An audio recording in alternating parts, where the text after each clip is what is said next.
Good morning. So yesterday was a little bit of a surprise, and maybe not so much so to have been totally unexpected, but it was a little bit of a surprise to see that gap down from this reversal bar, this bottoming tail bar right at the 200 MA on the Dow. I thought it could have tried to get a bit higher, even though this was sort of like, we discussed this yesterday about it being like an igniting situation to the downside, but a reversal on support, this price support, give or take, not really on the edge of it, but a bottoming tail bar at the 200 MA.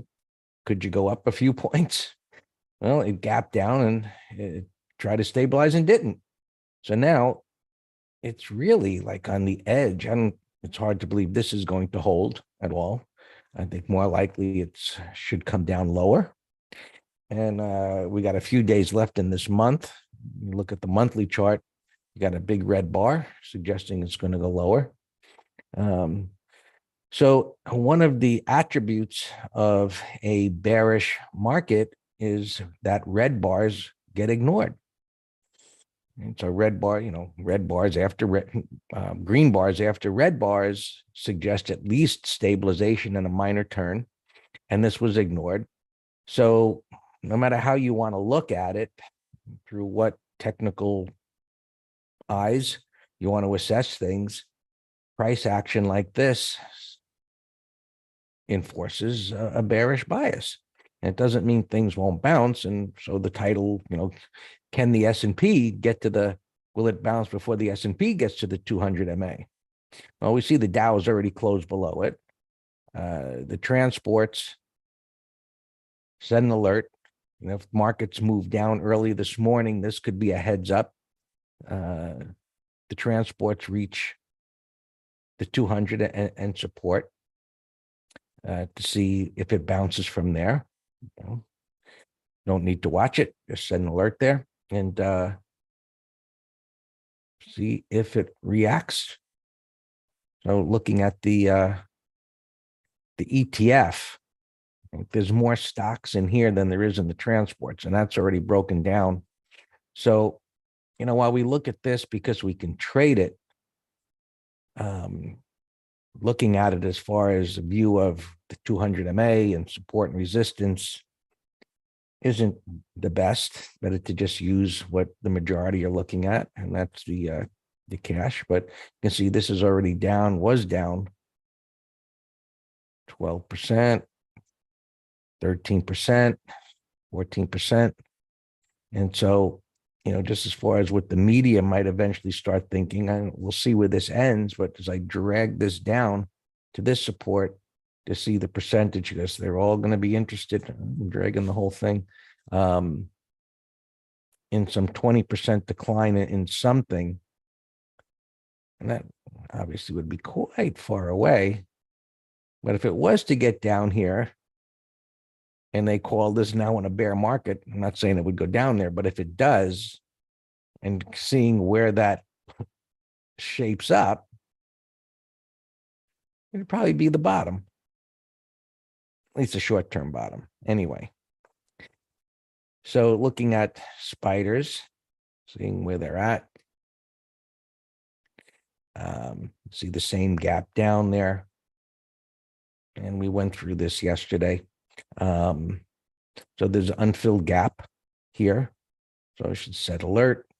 Things are gapping up a little bit into this resistance area, that pivot high, which they're stalled at. So how much is it gapping? Decent sized gap into this red bar to start the day.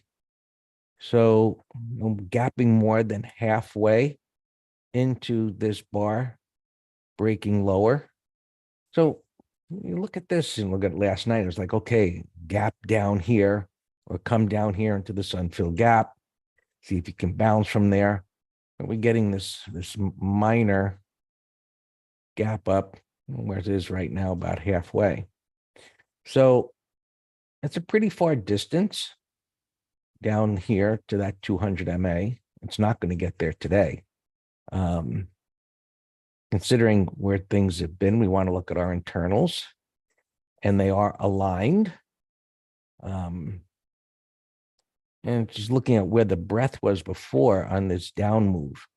So one of the things when you see breadth come down as far as it did here, and moving as rapidly as it did, the assumption is that the market would make lower lows, but it really threw us a curveball here with the depth of retracement that it did and the pullback and then all the wiggles that we went over already. But this is getting to the point where we should get some kind of stabilization. There's some news coming out. I think it is tomorrow and the next day. Not quite a green light, Robert. So let's just say it's telling us, be careful. Don't be too aggressive at this point with shorts. Yeah.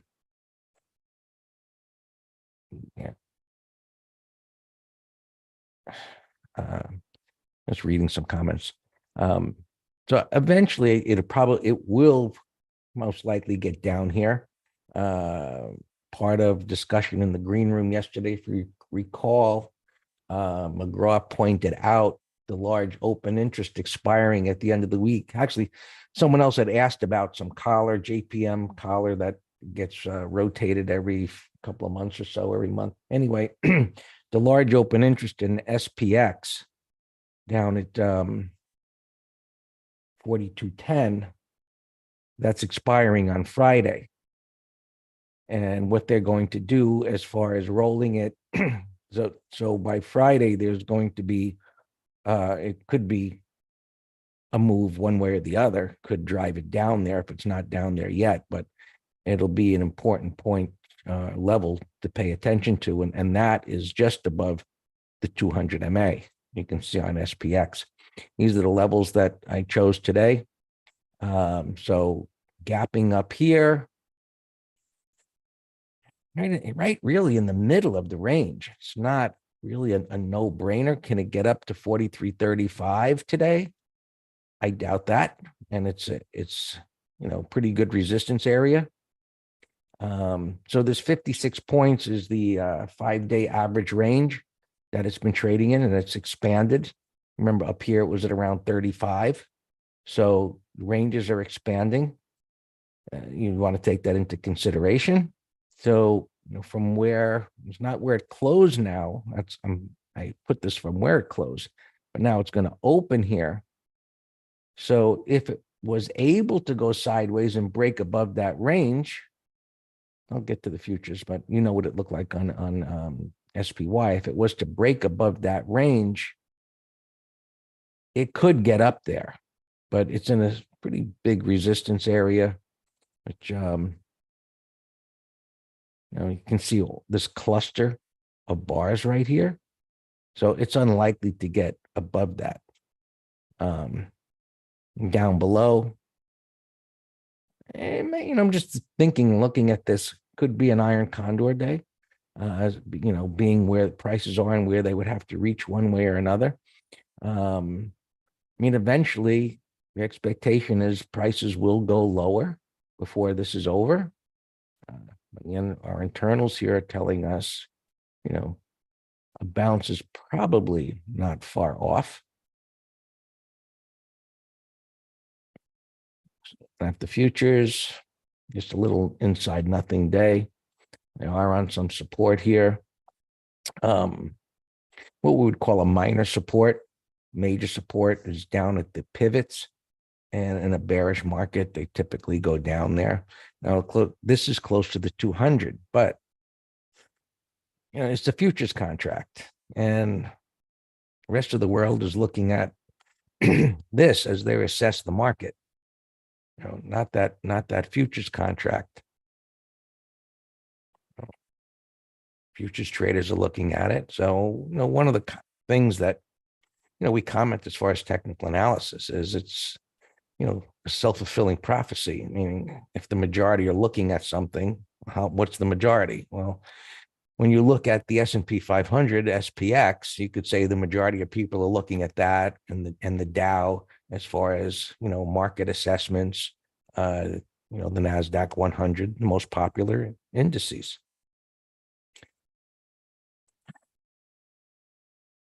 sharing his target, which lines up with basically, I think, what everybody's looking at for SPX. You know, you got the 200 down here. You got that big, if you look at your option table, you can see the expiration on Friday at 42.10. I think yesterday was 55,000 contracts and today is 54.6. So not much came off. So, I mean, we'll see. You know, this little bounce up this morning, I've already pointed out, it's relatively small, but let me just go back to SPY and see if it's moved a little. It really hasn't moved a little, but it's holding up. You know, it's holding for the moment. And if it gets above here, you know, maybe you can lift up a little bit more to 430. Interest rates, they're down a little bit. So a little relief for the markets. And you can see that, you know, the move up there as it began to accelerate into this high. Let me just go to the monthly chart for a second. That looks pretty darn bullish, and it has. That's why one of the reasons we were concerned as it moved down here. But looking at TBT, put that TBT, there we go. Well, I wanted to look at the monthly chart. So we always look to the left, right, to see what's the next reference point. And the reason I marked this off is because this area has already been tested. So while it's lined up with here, you see it's already pushed into there once and it backed away. And so when we look over to the left and say, well, you know, here's this area right there, and all of that resistance is in the way, this pushing deep into it. And if anyone that wants to go and look at the MTS course, this is right in there as our part of our thought process, assessing the depth of retracement into an area like this. You know, we view it as being kind of weakened, you know, taking some bricks out of the wall, so to speak. So while it's in the same area as this high, it's more likely to be able to take that out. Whether it can get up here, I don't know. But I know that because this already pushed deep into that area, it does have a higher probability of being able to push through this now. It's not the first time it's coming up to that level. It's really common sense when you start thinking about it like that and you remove all the indicators and look at price action. You know, a lot of stuff starts becoming common sense versus a mystery. All right. Oh, this is pulling back a little bit, actually gapping down below the low of a red bar. So that's a little bit of a plus for the markets. And well, NASDAQ broke down yesterday under that pivot low. So in this market, it's been pretty erratic. You know, breakdown bars like this would do suggest lower prices. We'll see where this day ends. You know, you can see wide range bar, momentum move. It's got this void here. So internals, as mentioned, maybe this thing can retrace a little bit further into that red bar. I always like to look at the Qs itself, you know, gapping about halfway into that red bar. Then, you know, just thinking about there's economic news that's coming out tomorrow. You can go and look and see what that is. But what's today? Just looking. I mean, I don't see any news. Gasoline stuff at 10:30. There was some durable good orders at 8:30. But tomorrow is jobless claims, GDP growth rate. So that's going to be some important numbers. And lastly, you know, speculative stocks, weak, broke down yesterday, everything gapping up a little bit today.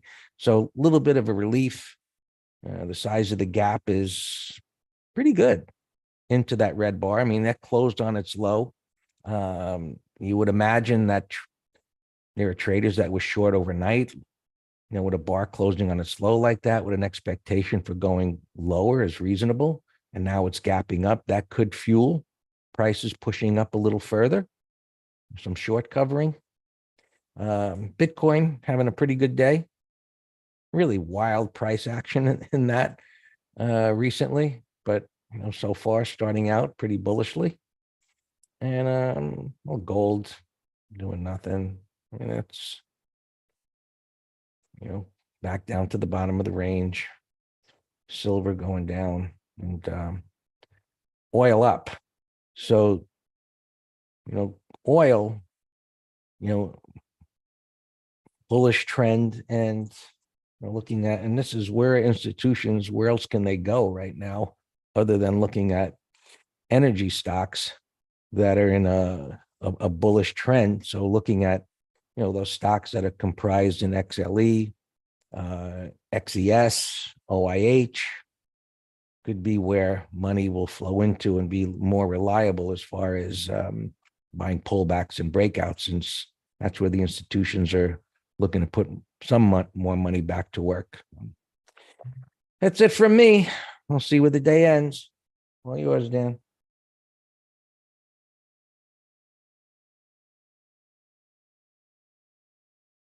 Good morning. Yeah, the broader markets still are not a picture of beauty here to swing trade, but we have, as always, many other beautiful setups to trade. I've been watching this little guy here for a couple of weeks now.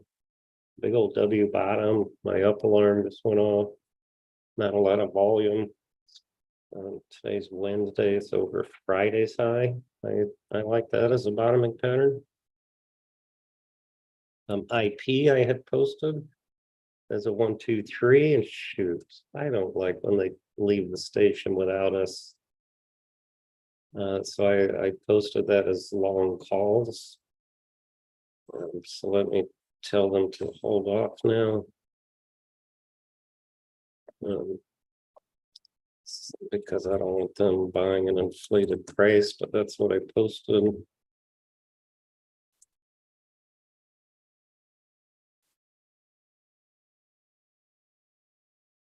ARM, I had an alarm going off. We're already in this as a put spread for Friday, but I posted it as another put spread for. Actually, I gave 2 of them. One of them for the weekly for next week, and then for the advisory letter, same trade. I gave same trade. Well, that's not true. It was selling naked, but the recent IPO, as you know.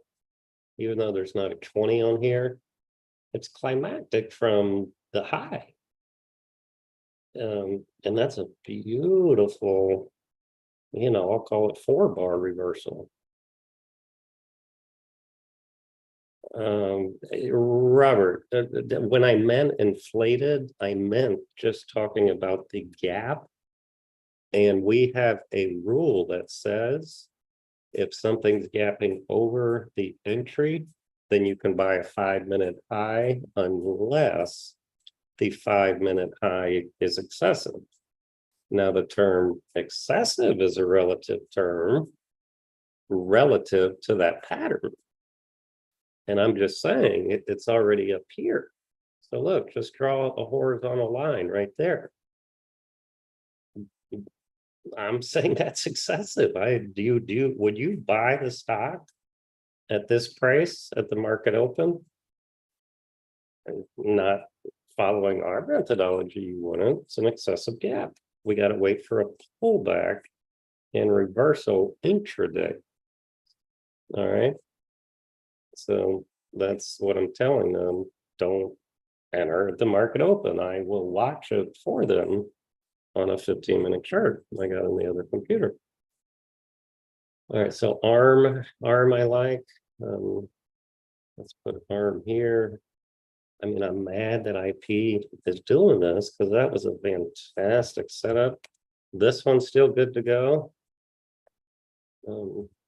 This was posted yesterday morning as an engulfing closing breakout, but now it's more better, right, my bro? Now it's more better because I got a 1, 2, 3. So that looks fantastic. Couple earnings trades here. Air. I can't tell where you're gapping. I see one print at 61.90. If air is opening up this high, then that is a bear trap. And then that looks great for 30-minute high or some type of controlled pullback. Costco, I have it here in the bottom right, 544. No pattern, although it could be a condor for next week. If there's any juice at 570, 530 for next week, if somebody wants to look at the open. Milken 2334. That's excessive. I mean, look in the weekly chart. It's gapping way the heck up here. Kyrgyz. Okay, this could be an exhaustion gap. It's down a lot from here to here and gapping to this prior low. So I like that. I'm going to put that on another screen.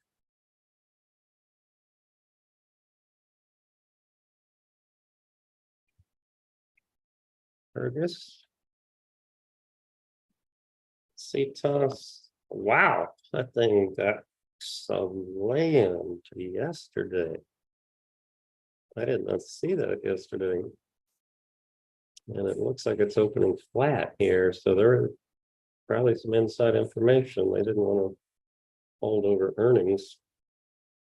This is quite the opposite. The people were getting into this into earnings. Still looks higher. This kind of a rising wedge type thing on the 15-minute chart with a void. Even though it's up a lot. It's a long day trade watch. SNX, no pattern, umpy. People were getting out of those. Look at that. Look at that bar in volume. Wow, I don't think I've ever seen so many percent-wise of people getting in or out into earnings. It's making me question whether I have the right date on earnings. Because that's some nasty dumpage into earnings right there. All right, Walgreens. All right, these are just some continued walk from yesterday. I saw this little thing pre-market. A recent IPO, TURB. No idea what they do, but that might set up. Net. I don't know if this was earnings or not. What was net? Nextra Energy is a utility. No, it's not. It's not. But that was a closing breakdown. Target prior low, but that's an ugly gap. A Micron short on a breakdown. Yeah, it's continuation pattern with a void. Sure, set an alarm. IG, yeah, that's a 1, 2, 3. I just wish IG, let's say hypothetically, this wide range bar was at 150. And then it had the inside bar. I would like it substantially better. And you say, why? Well, because then it's not as far from the 20, which means if it has a breakout failure, it has a bigger propensity to fall into the void than if the bar was only at 150. But that would be a beautiful put spread candidate. Let's actually, you option traders, if you don't mind looking, see if there's any juice at 145 for next week. In my opinion, actually, or no, the IMO is a real symbol.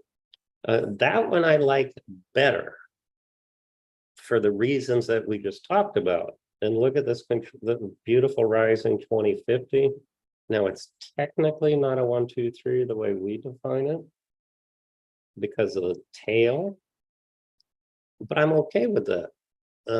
Provided, I see one print up here at 61, which I would not be chasing. But if it were opening flattish, then I like it over this 15-minute base. So let's put that on the list. ACIC. Yeah, that's a 1, 2, 3. Yeah, we'll keep that on the list, sure. PayPal. Yeah, PayPal would be a bounce. Yeah, as Greg said, and I was even cautioning yesterday about, not loading the boat on shorts with the markets down so much. But no, I'm sure Sergey's talking about, a bounce and a downtrend. You got a nice 3-bar turn here. And I'd call that a minor 1, 2, 3. Because Monday is really not a wide range bar, but it's down a lot and reversing on support. So that could also be a put spread idea for Friday. Okay, let's continue. HBI. Oh, I sent Greg a copy of a little Wall Street Journal thing that talked about. It was talking about Wolf and some others, Petco here, that was getting these companies that have been getting low interest loans, during the 0 interest period and getting stuck with refinancing. Everybody's focused on real estate and REITs. But what about just the normal Jack and Jill company that is facing the same problem? So the journal said Wolf, I think, had a 3% loan and is now at 9.5% loan. And look at the stock. And so I mentioned to Greg, remember we've been watching Chewy, death trend, same sector. I can only imagine the same things happening here. Wow, look at this 1, 2, 3 here on Chewy. With all these converging MAs. That was an awesome entry right there. HBI. So yeah, they mentioned HBI being in the financing problem. Amgen. Wow, tick 1375. All right, so Amgen's gapping up. Watch that on a pullback. I have a couple up alarms going off on our shorts, so I'll get to them one by one, but we're in trail mode. Here, Greg, hold on one second.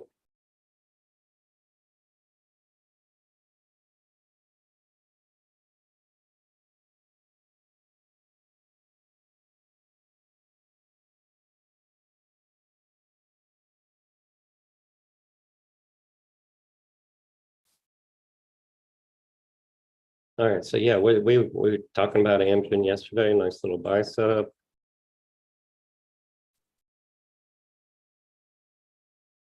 Cost bottom right here.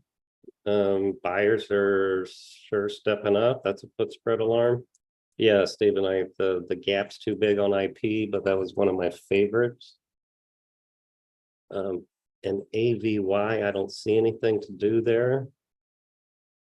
Meta up alarm, we have a call spread that we're stopping out of at a profit.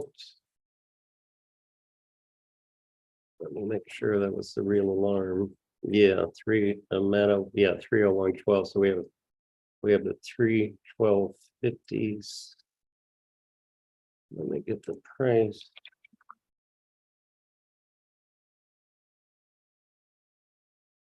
Oh, 320. All right, so 80.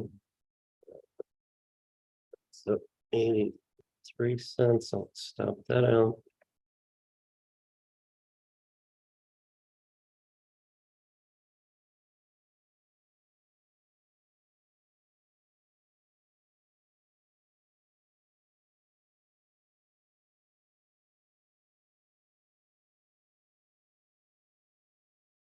It's actually a pretty good comeback on Meta. You know, I was really bearish over here, and so pretty impressive comeback so far.